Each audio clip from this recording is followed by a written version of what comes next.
Assalamualaikum warahmatullahi wabarakatuh. Perkenalkan, nama saya Fadli Muflis dengan NIM F2312303 dari kelas Morfologi kelas A.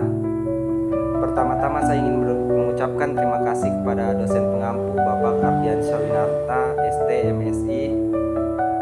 Ya, langsung saja di sini saya ingin mempresentasikan hasil dari ujian akhir semester Morfologi kelas A, yang dimana bertemakan dampak perubahan morfologi kota terhadap kerentanan bencana 2018 di Kota Mataram. Ke latar belakang, Kota Mataram sebagai pusat pemerintahan dan ekonomi NTB mengalami pertumbuhan fisik dan penduduk signifikan dalam 2 dekade terakhir.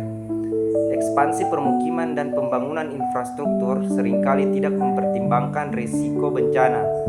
Perubahan morfologi yang tidak terkontrol ini meningkatkan kerentanan kota terhadap gempa bumi. Gempa besar 7,0 skala Richter pada tahun 2018 di Lombok, termasuk Mataram, membuktikan hal ini. Banyak bangunan runtuh, jalur evakuasi tidak efektif, dan infrastruktur publik lumpuh. Kejadian ini menyoroti hubungan erat antar dinamika perubahan morfologi kota dan tingkat kerentanan bencana. Yang pertama itu ada ekspansi perkotaan atau pertumbuhan fisik dan penduduk yang pesat tanpa perencanaan risiko. Yang kedua ada dampak kerusakan, bangunan runtuh, jalur evakuasi terhambat, serta infrastruktur lumpuh. Kita masuk ke tujuan dan sasaran dari makalah tersebut. Makalah ini bertujuan menganalisis kontribusi perubahan morfologi Kota Mataram terhadap dampak gempa bumi 2018, mengidentifikasi bentuk kerentanan dan memberikan rekomendasi mitigasi risiko berbasis tata ruang. Sasaran utamanya adalah pemerintah Kota Mataram dan BPBD serta instansi teknis terkait. Tujuan menganalisis kontribusi perubahan morfologi terhadap dampak gempa, mengidentifikasi kerentanan akibat perubahan fisik dan tata ruang. Yang ketiga, memberikan rekomendasi mitigasi risiko berbasis tata ruang. Selanjutnya kita masuk ke poin pertama, perubahan morfologi Kota Mataram. Morfologi Kota Mataram berubah pesat sejak tahun 2000-an. Ekspansi permukiman ke pinggiran Pegesangan, Jompang, serta Sukarbela mengubah lahan pertanian menjadi perumahan. Pembangunan bertingkat dan infrastruktur perkotaan sering tanpa pertimbangan tata ruang berbasis risiko.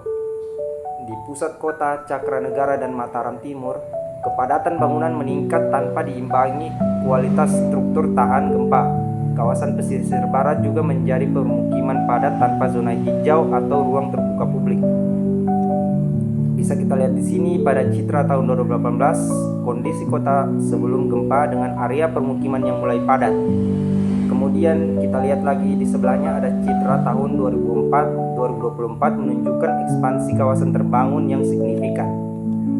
Yang selanjutnya ada poin kedua, yang dimana cerminan ketidaksiapan morfologi kota. Gempa 2018 mengungkap ketidaksiapan Mataram.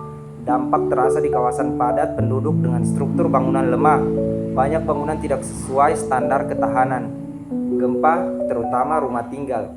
Jalur evakuasi minim, perubahan tata ruang, dan kerugian sosial ekonomi tinggi akibat kerusakan fasilitas publik. Permukiman pesisir barat seperti Ampenan dan Bintaro sangat rawan padat penduduk dan tanpa zona penyangga terhadap tsunami atau likuifaksi.